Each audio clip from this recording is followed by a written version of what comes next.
aquel tiempo los judíos agarraron piedras para apedrear a Jesús. Él les replicó: os he hecho ver muchas obras buenas por encargo de mi Padre. ¿Por cuál de ellas me apedreáis?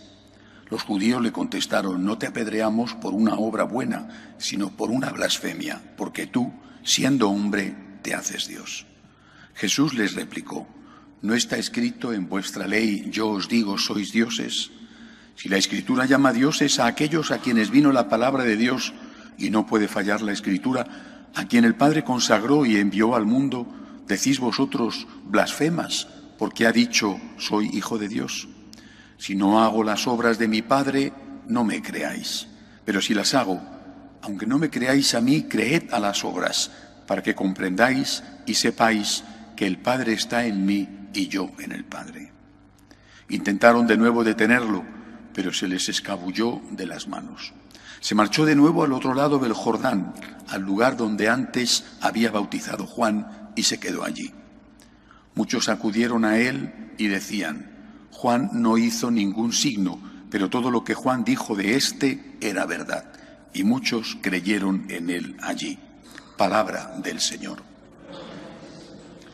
Hoy es Viernes de Pasión, estamos a una semana justa de Viernes Santo y tradicionalmente hoy es el día de la Virgen de los Dolores, es decir, se ha celebrado la fiesta de la Virgen de los Dolores. Bueno, ya en el calendario no lo pone, pero la tradición, al menos algunos la mantenemos. Esa tradición nos dice que, aunque no está escrito en el Evangelio, sabemos que la Virgen María no vivía con Jesús. Durante la vida pública no estuvo con él. Eso lo sabemos porque no le acompañaba. El relato de los que iban con él no aparece nunca la Virgen. Pero sabemos que al pie de la cruz sí que estaba. Es decir, en algún momento, si no vive con él y sí que está el Viernes Santo, en algún momento ella tuvo que ir desde donde vivía hasta Jerusalén para estar en esa hora, la del Viernes Santo, con su hijo. Entonces, según la tradición, la Virgen María estaba en Galilea, probablemente no estaba ya en Nazaret, porque después del intento de matar a Jesús en Nazaret, la vida se había vuelto muy difícil para la Virgen allí, y seguramente o probablemente vivía en Caná, en casa de aquellos amigos a los cuales había ayudado en la boda del hijo. Donde estuviera, un día recibe una llamada. No una llamada de teléfono, sino alguien que acude a decirle: tengo un mensaje de tu hijo, ven que te necesito. Para una mamá, en cualquier caso, yo creo que hay un sexto sentido que tienen las madres, que aparte de que las mujeres tenéis un sexto sentido habitualmente, pero yo creo que las madres mucho más. Ahora, recibir esa llamada, ven que te necesito, hoy en día eso se hace en coche en 3 horas, pero en aquella época era un viaje. Ella tenía, pues, en torno a los 50 años ya.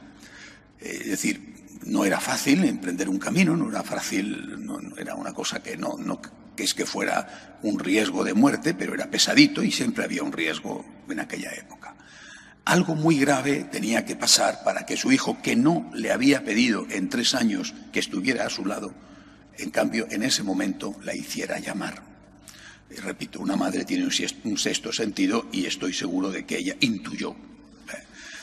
Y quiero pensar, imaginar, como nos enseña la tradición, en aquel viaje desde Galilea, donde fuera, Caná probablemente, el viaje se hacía casi siempre bordeando el río Jordán, era lo más fácil, y luego subiendo por el desierto de Judea, desde Jericó. Se tardaba más o menos una semana, seguramente la Virgen haría lo posible para que fuera más breve. Pero quiero pensar a la Virgen en esos días, 4, 5 días, 6 días, desde que recibe la llamada de su hijo, te necesito, ven, hasta que ya llega a verle en Betania, donde Jesús estaba, desde donde salió, para el huerto de los Olivos. Quiero pensar en la Virgen María recordando su vida. Sabe que algo grave va a pasar. Si no, su hijo no la llama. Y tiene miedo. Miedo de una mamá. Tiene angustia. Por eso le llamamos la Virgen de los Dolores, la Virgen de las Angustias. Tiene miedo. Algo grave va a pasar. Su hijo está mal y no era probablemente una enfermedad. Sabía de sobra la Virgen, y lo había visto en Nazaret, cómo tenía enemigos que intentaban matarle. Y empieza a pensar en su vida, la encarnación, el momento delicioso, ¿verdad?, en que el ángel se aparece, ella dice sí, pero luego los problemas de ser madre soltera, porque no ha tenido todavía lugar el matrimonio con José, el riesgo de que José la repudie. Al final todo se arregla, pero llegan a Belén y se encuentran con el problema de que no hay sitio. El niño tiene que nacer en unas condiciones pésimas. La huida a Egipto, el miedo, el regreso, en fin, tantas cosas de la vida de una mamá con su hijo que debieron de pasar por la cabeza y el corazón de la Virgen en esa semana, en esos 5 o 6 días de viaje, angustiada, preocupada. Y creo que eso para nosotros tiene un valor.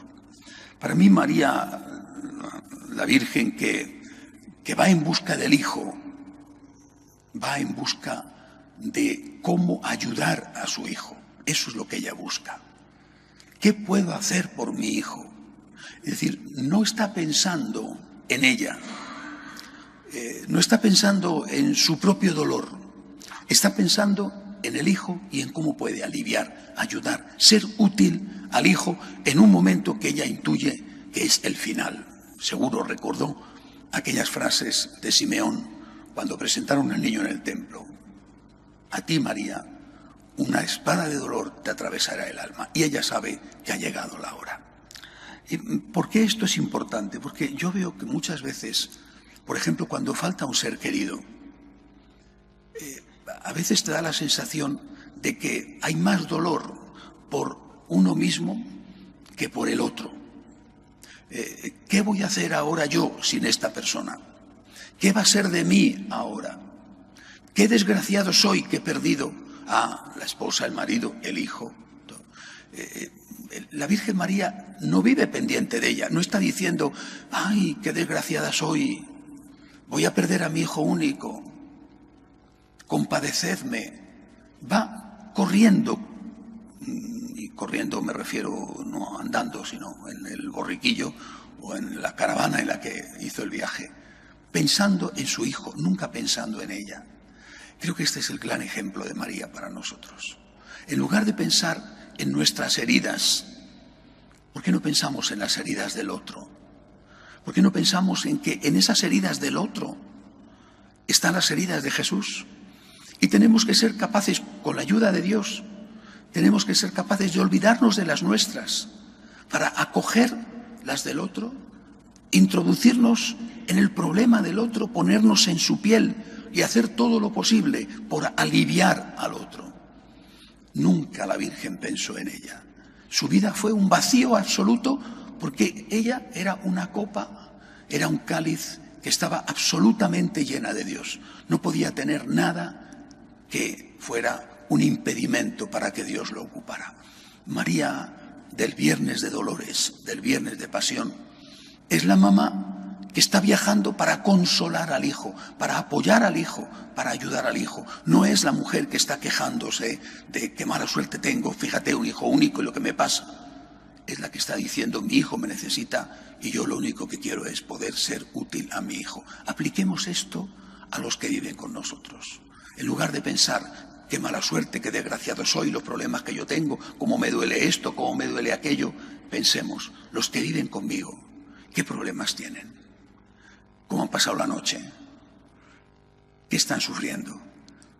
Repito, para María, su hijo era el objetivo de su vida y para nosotros también tiene que ser. Lo que pasa es que ese hijo de María era un hijo de carne. Para nosotros Jesús es aquel que está presente en los que viven a nuestro lado y que están sufriendo. De pie, por favor.